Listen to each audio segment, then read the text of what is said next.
যেন অর্থের অভাবে এই অঞ্চলের তথা রংপুরের আমরা এই পাঠাগারটি এখান থেকে শুরু করেছি। আমরা ধীরে ধীরে রংপুর বিভাগে এর কাজ প্রসার করব। আমাদের মূল উদ্দেশ্য হচ্ছে যেন অর্থের অভাবে কোনো শিক্ষার্থী তাদের জন্য শিক্ষা বাধাগ্রস্ত না হয়, যেন বলতে না পারে আমার অর্থের কারণে আমি বিশ্ববিদ্যালয়ে ভর্তি হতে পারতেছি না, অর্থের কারণে আমি বই কিনতে পারতেছি না।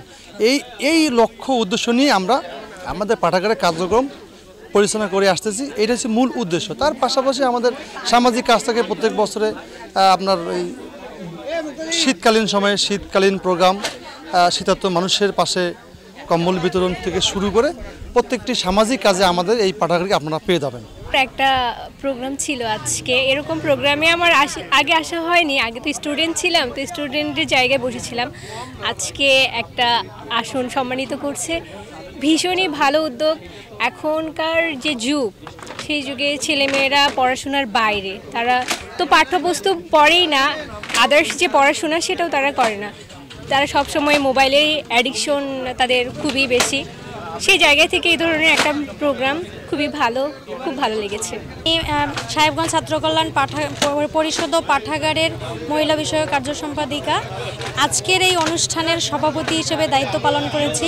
আমাদের পাঠাগারের যে উদ্দেশ্য, শিক্ষার্থীদেরকে পাঠ্যপুস্তকের বাইরের যে বইমুখী করার, এটার আমরা প্রচেষ্টা চালিয়ে যাচ্ছি এবং আরও আমাদের পাঠাগারের আয়তন বৃদ্ধি করছি, বই বৃদ্ধি করছি এবং সেরা পাঠক পুরস্কার চালু করেছি যাতে আমাদের পাঠক সংখ্যা বৃদ্ধি পায়।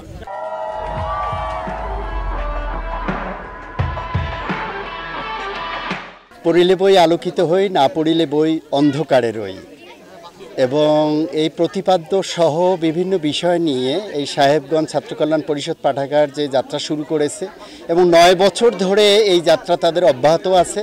এবং এই জাতীয় আয়োজনগুলো, আজকে যে কৃতি শিক্ষার্থী সংবর্ধনা, সেরা পাঠক সমাবেশ এবং তাদের পুরস্কার বিতরণ, একই সাথে গুণীজন সংবর্ধনা, এবং এই আয়োজনগুলো ব্যাপক সাড়া ফেলেছে। বিশেষ করে এই তরুণ প্রজন্মকে বই পড়াতে উৎসাহিত করছে। 9 বছর ধরে তার প্রমাণ এটি হচ্ছে। আমি মনে করি সারা দেশে এরকম অঞ্চলগুলোতে এ ধরনের পাঠাগার উদ্যোগ নিলে এটি ভালো ফল বয়ে নিয়ে আসবে। সাহেবগঞ্জের মতো এলাকায় যে এই উদ্যোগ, আমি মনে করি যে এ ধরনের উদ্যোগ প্রত্যেকটা অঞ্চলে এরকম পাঠাগার এবং দরিদ্র এবং মেধাবী শিক্ষার্থীদের সহায়তা করবার যে প্রচেষ্টা, এটা অব্যাহত থাকা দরকার।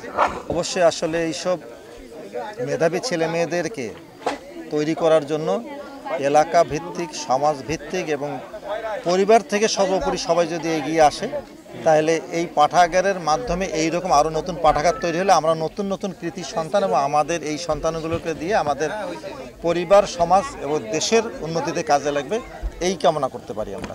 ধন্যবাদ। সাহেবগঞ্জ ছাত্র কল্যাণ পরিষদ পাঠাগার হওয়ার জন্য আমরা বিভিন্ন ধরনের বই হাতের কাছেই পড়তে পারতেছি, আসতে পারতেছি। আর সব থেকে বড় কথা এখানে হচ্ছে বিনামূল্যে বইগুলো আমরা বাসায় নিয়ে যাও পড়তে পারি। অনেকের হয়তো পড়ার সুযোগ হয় না, মানে সময় থাকে না, এই জন্য বাসায় নিয়ে যেয়ে পড়ার সুযোগ পাই। আর হচ্ছে এখানে আরও অনেক ধরনের বই, যেমন ইসলামিক বই, সব ধরনের বইই আছে। এটা অনেক ভালোই লাগলো। এখান থেকে অনেক কিছু শেখা ছিল, আমাদের অনেক কিছু শিখতে পারলাম এবং এখানে এসে আমাদের অনেক ভালো লাগলো।